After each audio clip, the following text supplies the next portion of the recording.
Good morning, students.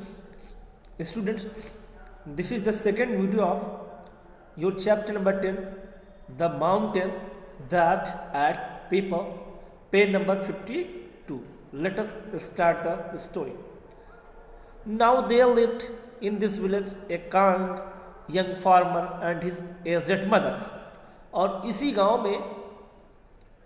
गांव में एक दयालु नौजवान किसान अपनी एजेड बूढ़ी माँ के साथ रहता था. दे वर पुअर, वे बहुत गरीब थे. But the farmer was good to his mother and the two of them lived happy together. तो कह रहा कि उसी गांव में एक नौजवान लड़का अपनी बूढ़ी माँ के साथ रहता था. वे दोनों गरीब थे, लेकिन वो जो नौजवान फार्मर था उसका बिहेवियर अपनी माँ के प्रति बहुत अच्छा था. वो अपनी माँ को बहुत चाहता था और दोनों खुशी खुशी एक साथ रहते थे.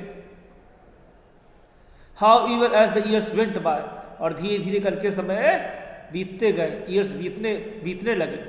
द मदर ग्रू ओल्डर, और उसकी माँ क्या हुई, धीरे धीरे वह ओल्डर होने लगी, बूढ़ी होने लगी.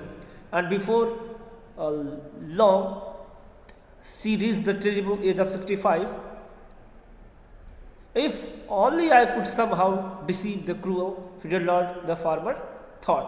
और अब उसकी जो बूढ़ी माँ है वो धीरे धीरे 65 एज की होने वाली थी. वो जो फार्मर है उसकी माँ की जो उम्र थी अब वो 65 साल होने वाली थी. और आपको मालूम है कि वहाँ का जो लॉर्ड था, सामंत था, राजा था, मालिक था, उसने कहा था कि यहाँ मेरे गांव में जितने लोग की उम्र 65 हो जाएंगे उनको मैं माउंटेन में छोड़ दूंगा मरने के लिए. तो अब वो जो यंग फार्मर है उसकी माँ भी अब 65 वर्ष की होने वाली है. तभी उस फार्मर के मन में विचार आया कि किसी तरीके से मैं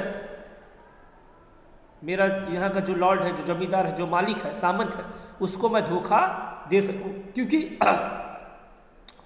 वो यंग फार्मर था, वो अपनी माँ को माउंटेन में छोड़ के आना नहीं चाहता था. वो अपनी माँ को अपने साथ ही रखना चाहता था. तो सोच रहा था फार्मर कि किसी तरीके से मैं यहाँ का जो लॉर्ड है उसको मैं बेवकूफ़ बना सकूं, धोखा दे सकूं. Each day the son put off telling his mother that he must take her into the mountain to die. The farmer knew that if he did not take his mother away soon, the Lord would send his soldiers and throw them both into a dark dungeon to die a terrible death. अब इस day प्रत्येक दिन the son put off telling his mother that he must take her into the mountain to die. लेकिन जो सन है वो अपनी माँ को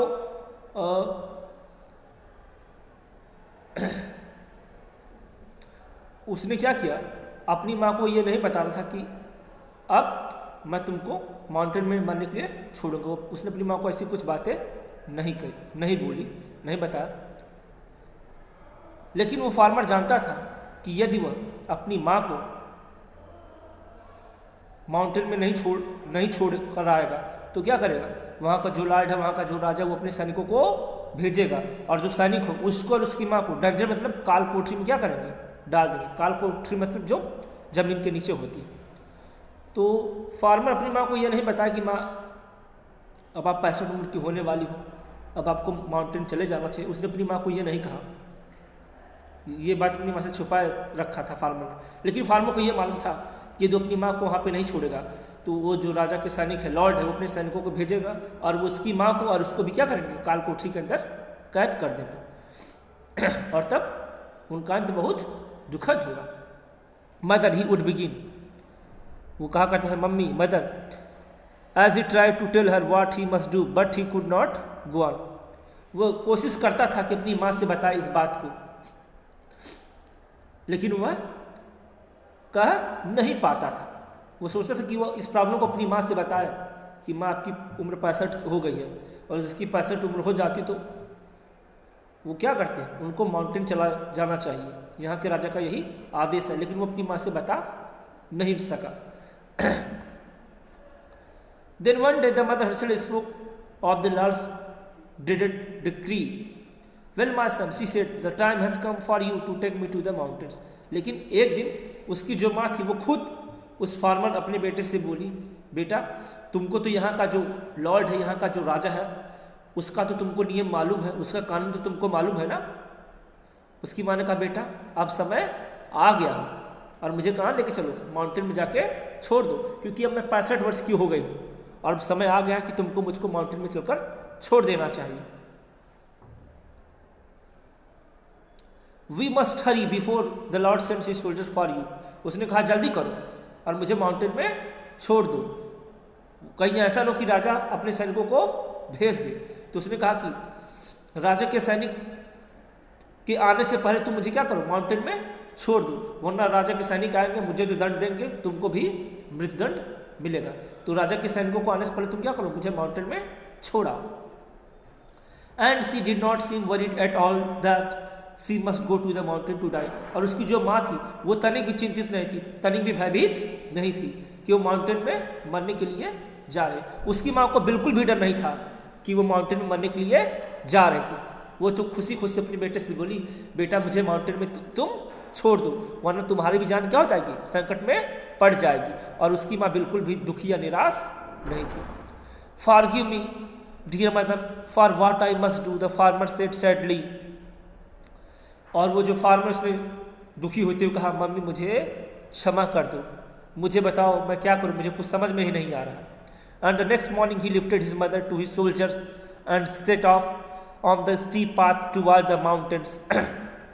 और अगले दिन क्या हुआ, वो अपनी माँ को क्या किया, अपने कंधों पर बैठा लिया और बैठाकर वो माउंटेन के उन पथरीले रास्तों पर उसने चलना शुरू कर दिया।